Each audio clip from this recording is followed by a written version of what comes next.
brave. What is that? There used to be this crazy woman in Georgetown called Sign Lady that had like a whole fucking slew of these things that would walk around and like scream at people, and seemingly, supposedly she was actually loaded, but had gone crazy, and that's how she could afford to be out on the street. And basically, she had a home, but would just go out and yell at people. And one of my friends stole one of her signs.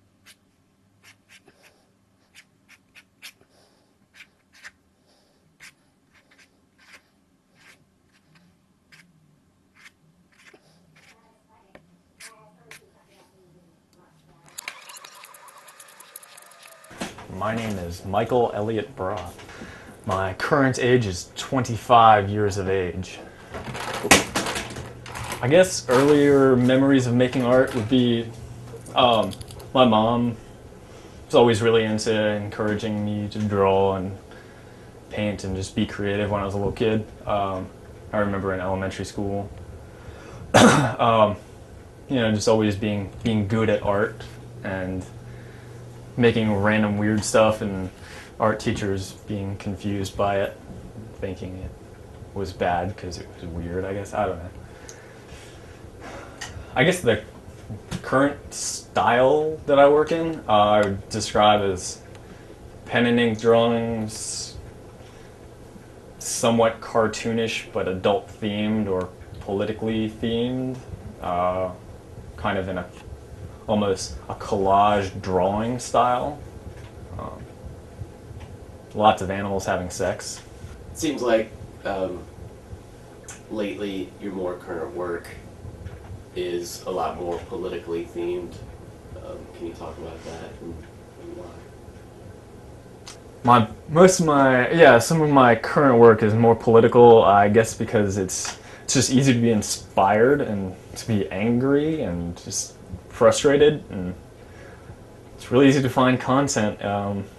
People feel like they live their, have control over their own lives, or control over, influence over the political system, and have the ability to make changes, but it's in most cases just an illusion, my opinion. What are some of your creative influences, and why? Creative influences, I feel like, at least stylistically, most of my influences come from graffiti, lettering, shapes and forms, and the way that letters flow together. That, I guess, I'd gotten into graffiti when I was like 16, and so that period of, pretty much an influential, like formative period in most people's lives, I guess that that had a large influence on the way that, on what I look at for creative inspiration, or what inspires me. As far as artists go, a lot of, again, stylistically, I'd say influenced by a lot of, there's a crew called MSK and like AWR from LA. Say it's heavily influenced by the style of the way they form letters, and I don't know, I feel like it affects me, and one guy in particular, Hence from Atlanta.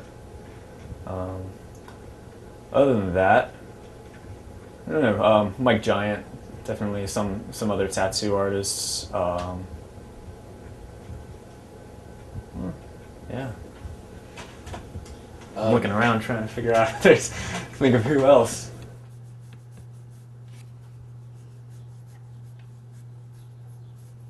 And you actually did graffiti at one point, right?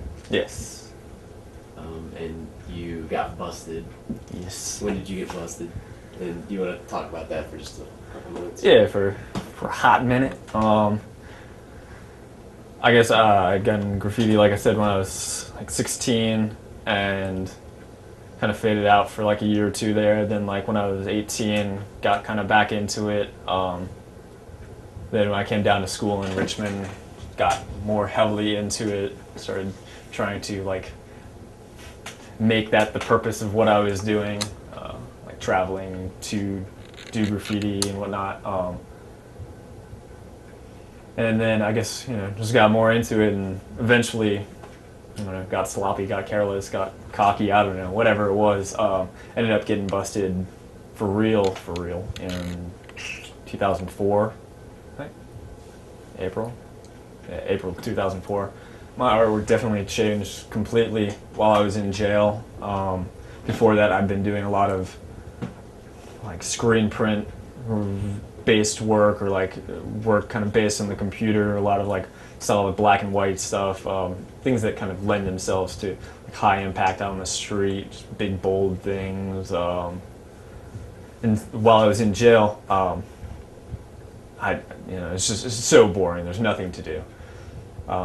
So I would just draw constantly, and all I had was a pen and a piece of legal paper. So pretty much, just had a million things going on in my brain, and the style that I draw on now just kind of that kind of just came out then. I don't know exactly where it had been stashed away for years, but I guess that was just like the outlet it needed, and so yeah, totally changed the way that I was making art. You've been shown in a lot of galleries around Richmond. How does that? Is that some kind of vindication, I guess, for you, or how does that make you feel to be to that level?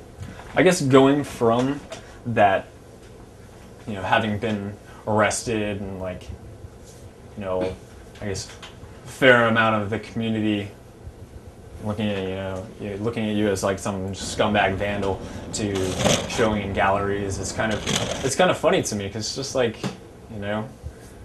part of this is because of the, people's negative reaction, of course, creates like an equal reaction within another part of the community. People who don't look at it in such a negative way, they see getting arrested, or or anybody's commitment and passion to what they're doing as something that's like exciting. And yeah, I don't know. I mean, I like showing in galleries. For totally different reasons than doing stuff on the street. It's fun to be able to like sit and like focus on a project and really develop it, rather than just going out and doing something like in a limited time or limited space that you have, which is certainly fun, and it's just different. But I feel like both are valid, and both are important. Like when I was doing graffiti, like I'd spend time down here. I don't know, just chill, quiet spot. Come down here at night, 6-pack or whatever, just drink, bring a sketchbook, draw. Come down here before work. I worked at a tobacco company, it's pretty close. Come down here and drink before the shift. I don't know, it's just like a cool spot, like right on the river, the pipeline and the train tracks above. It's just like a good atmosphere to relax and be creative and just think about stuff.